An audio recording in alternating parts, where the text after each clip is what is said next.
सभी आप यही सुविधा रखते क्या? जैसे उन्होंने एक भी कमरा सही नहीं है अपने लिए। हर कमरे में टैक्स पानी लगता है। कम से कम 50 बैठ के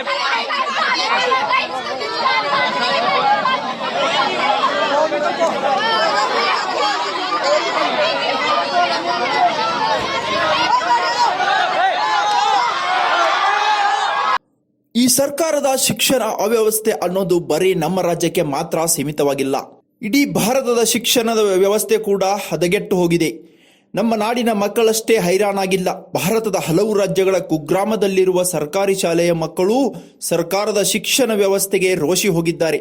ಅವ್ಯವಸ್ಥೆಯ ಆಗರವನ್ನ ಕಂಡ ಜಂಜಿ ಅಲ್ಪ ಕೂಡ ಇದೀಗ ಸಿಡಿದೆದ್ದಿದೆ. ಅದಕ್ಕೆ ಸಾಕ್ಷಿ ನೀವು ನೋಡುತ್ತಿರುವ ಈ ವಿಡಿಯೋಗಳೇ ಅಂದರೆ ತಪ್ಪಾಗಲಾರದು. ಹೌದು, ನೀವೀಗ ನೋಡುತ್ತಿರುವ ದೃಶ್ಯ ಕ್ಷಣಕಾಲ ಬೇಸರ ತರಿಸುತ್ತೆ. ಅಷ್ಟೇ ಅಲ್ಲ, ಶಿಕ್ಷಣ ವ್ಯವಸ್ಥೆಗೆ ಇಂಥ ಗತಿ ಬಂತ ಅನ್ನುವ ಪ್ರಶ್ನೆಯನ್ನ ಸಹ ಮೂಡಿಸುತ್ತೆ. ಈ ಸರ್ಕಾರಿ ಶಾಲೆಯ ಮಕ್ಕಳನ್ನು ನೋಡಿದಾಗ ನಮಗೆ ಕರ್ನಾಟಕದ ಕೆಲವು ಹಳ್ಳಿಗಳ ಸರ್ಕಾರಿ ಶಾಲೆಗಳು ಮತ್ತು ಮಕ್ಕಳು ಕೂಡ ಹಾಗೊಮ್ಮೆ ಕಣ್ಣ ಮುಂದೆ ಬಂದೇ ಬರುತ್ತಾರೆ. ಅಂದಹಾಗೆ ನೀವೀಗ ನೋಡುತ್ತಿರುವ ಈ ಸರ್ಕಾರಿ ಶಾಲೆಯ ದೃಶ್ಯ ಉತ್ತರ ಪ್ರದೇಶದ್ದು. ಬಿಜೆಪಿಯ ಡಬಲ್ ಇಂಜಿನ್ ಸರ್ಕಾರದ ಅಡಿಯಲ್ಲಿ ನಡೆಯುತ್ತಿರುವ ಸರ್ಕಾರಿ ಶಾಲೆಯೊಂದರ ದುಸ್ಥಿತಿ ಇದು. ಶಾಲೆಯ ಮೇಲ್ಛಾವಣಿ ಕುಸಿದು ಬಿದ್ದಿದೆ. ಈಗ ಮಳೆಗಾಲ ಬೇರೆ. ಮಕ್ಕಳು ಈ ಹಳೆಯ ಕೊಠಡಿಯಲ್ಲೇ ಕುಳಿತು ಪಾಠ ಕೇಳಬೇಕು.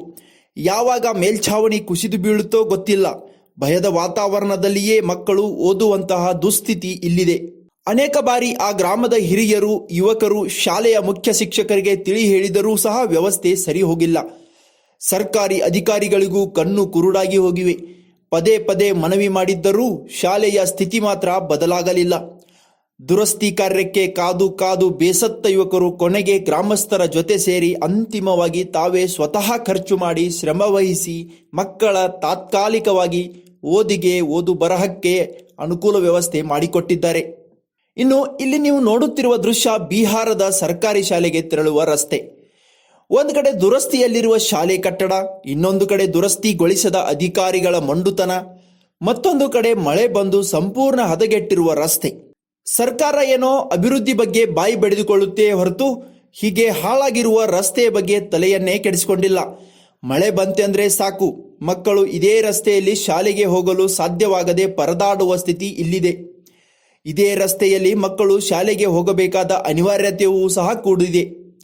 ರಾಜಕಾರಣಿಗಳಿಂದ ಬಾಹ್ಯಾಕಾಶ ತಂತ್ರಜ್ಞಾನದ ಕುರಿತು ಬಾಯ್ತುಂಬ ಹೇಳಿಕೆಗಳನ್ನು ಬೇಕಾಬಿಟ್ಟಿ ಬರುತ್ತವಾದರೂ ಸಹ ಕಣ್ಣ ಮುಂದೆ ಇಂತಹ ಸಮಸ್ಯೆಗಳು ತಾಂಡವವಾಡುತ್ತಿದ್ದರೂ ಸರಿಪಡಿಸುವ ಗೋಜಿಗೆ ಹೋಗದ ರಾಜಕಾರಣಿಗಳ ವರ್ತನೆಗೆ ಏನೆನ್ನಬೇಕು ನೀವೇ ಹೇಳಿ.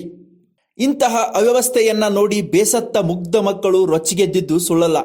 ಇಲ್ಲೊಬ್ಬ ಶಾಲಾ ಬಾಲಕಿ ತನ್ನ ಆಕ್ರೋಶವನ್ನ ಶಾಲೆಯ ಶಿಕ್ಷಕ ಹಾಗೂ ಅಧಿಕಾರಿ ಸಿಬ್ಬಂದಿ ಮುಂದೆ ಹಾಕಿದ್ದಾಳೆ. ಒಬ್ಬ ಬಾಲಕಿಯ ಆಕ್ರೋಶದ ಮಾತುಗಳಂತೂ ಮನಕಲಕುವಂತಿವೆ. ನಿಮಗೇನಾದರೂ ನಿಮ್ಮ ಸ್ವಂತ ಮಕ್ಕಳಿದ್ದಿದ್ದರೆ ಅವರಿಗೂ ಇಂತಹ ಸೌಲಭ್ಯಗಳನ್ನೇ ಒದಗಿಸುತ್ತೀರಾ? ಅವರನ್ನು ಇಂತಹ ಸ್ಥಿತಿಯಲ್ಲೇ ನೋಡಲು ಬಯಸುತ್ತೀರಾ ಅಂತ ಸಾಲು ಸಾಲು ಪ್ರಶ್ನೆಗಳನ್ನು ಮಾಡುವ ವಿಡಿಯೋ ಈಗ ಎಲ್ಲೆಡೆ ವೈರಲ್ ಆಗ್ತಿದೆ. ಕೋಪಗೊಂಡ ಬಾಲಕಿಯೊಬ್ಬಳು ಇಡೀ ವ್ಯವಸ್ಥೆಯನ್ನ ಅಣಕಿಸಿದ್ದಾಳೆ.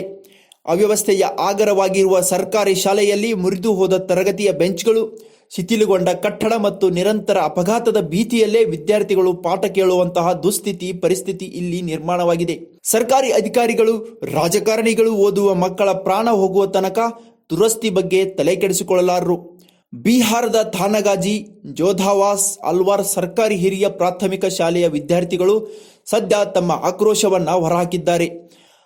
ಈ ಆಕ್ರೋಶದ ವಿಡಿಯೋ ಇದೀಗ ಎಲ್ಲೆಡೆ ಸದ್ದು ಮಾಡುತ್ತಿದೆ. ಇನ್ನು ಕೆಲವು ರಾಜಸ್ಥಾನದ ಶಾಲೆಯ ವಿದ್ಯಾರ್ಥಿಗಳು ಅಭಿಜಿತ್ ದೀಪ್ಕೆ ಅವರಿಗೆ ವಿಡಿಯೋವೊಂದನ್ನು ಟ್ಯಾಗ್ ಮಾಡಿ ಧನ್ಯವಾದ ಅರ್ಪಿಸಿದ್ದಾರೆ. ಶಿಕ್ಷಣ ಸುಧಾರಣೆಗೆ ನಾವಿದ್ದೇವೆ ಎಂಬ ಕಾಕ್ರೋಚ್ ಹೇಳಿಕೆಯೇ ವಿದ್ಯಾರ್ಥಿಗಳ ಧನ್ಯವಾದಕ್ಕೆ ಕಾರಣ. ಅದೇನೇ ಇರಲಿ, ಜಂಜಿ ಹೋರಾಟ ಕೇಂದ್ರ ಸರ್ಕಾರವನ್ನೇ ಅಲುಗಾಡಿಸಿದ್ದು ನಿಜ. ಅಷ್ಟೇ ಅಲ್ಲ, ಸಚಿವರ ತಲೆದಂಡ ಆಗುವ ತನಕ ಅಹೋರಾತ್ರಿ ಹೋರಾಟ ನಡೆಸಿ ಗೆಲುವು ಸಾಧಿಸಿದ್ದು ನಿಜ. ಅದರ ಬೆನ್ನಲ್ಲೇ ಈಗ ಜನ್ ಅಲ್ಫಾ ಪೀಳಿಗೆ ಮೋದಿ ಅವರನ್ನ ಕಟ್ಟಿ ಹಾಕುವತ್ತ ಮುಖ ಮಾಡಿದ್ದಾರೆ. ಕೇಂದ್ರ ಸರ್ಕಾರ ಮತ್ತು ಕೆಲ ಬಿಜೆಪಿ ಸರ್ಕಾರದ ಆಡಳಿತದಲ್ಲಿರುವ ಗ್ರಾಮಗಳ ಸರ್ಕಾರಿ ಶಾಲೆಗಳ ದುಸ್ಥಿತಿಯ ವಿರುದ್ಧ ಧ್ವನಿ ಎತ್ತಿದ್ದಾರೆ. ಈ ಎಲ್ಲ ವಿಡಿಯೋಗಳು ಸಾಮಾಜಿಕ ಜಾಲತಾಣದಲ್ಲಿ ವೈರಲ್ ಆಗುತ್ತಿದ್ದು, ಬಿಹಾರ, ಜೂಮ್, ಡಿಜಿಟಲ್ ಮೀಡಿಯಾ ಸೇರಿದಂತೆ ಸೋಷಿಯಲ್ ಮೀಡಿಯಾದಲ್ಲೂ ಸಾಕಷ್ಟು ಹವಾ ಎಬ್ಬಿಸಿವೆ.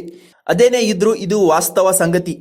ಮಕ್ಕಳು ಯುವಕರು ರೊಚ್ಚಿಗೆದ್ದರೆ ಏನು ಬೇಕಾದರೂ ಆಗುತ್ತೆ ಅನ್ನೋದು ಈಗಾಗಲೇ ಗೊತ್ತಾಗಿದೆ. ಈಗ ಜನ್ ಅಲ್ಫಾ ಜನರೇಷನ್ ಕೂಡ ರೊಚ್ಚಿಗೇಳುವುದನ್ನು ತಡೆಯಬೇಕಾದ್ರೆ ಮೊದಲು ಶಿಕ್ಷಣ ವ್ಯವಸ್ಥೆ ಸರಿ ಹೋಗಬೇಕು. ಹಾಳಾಗಿರುವ ಕಟ್ಟಡ ಬದಲಾಗಬೇಕು.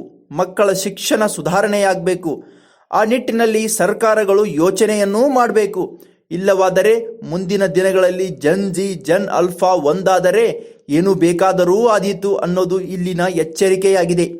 ಹೆಚ್ಚಿನ ವಿಡಿಯೋಗಳಿಗೆ ಪ್ರತಿಧ್ವನಿ ಯೂಟ್ಯೂಬ್ ಚಾನೆಲ್ ಸಬ್ಸ್ಕ್ರೈಬ್ ಮಾಡಿ, ಬೆಲ್ ಐಕಾನ್ ಕ್ಲಿಕ್ ಮಾಡಿ.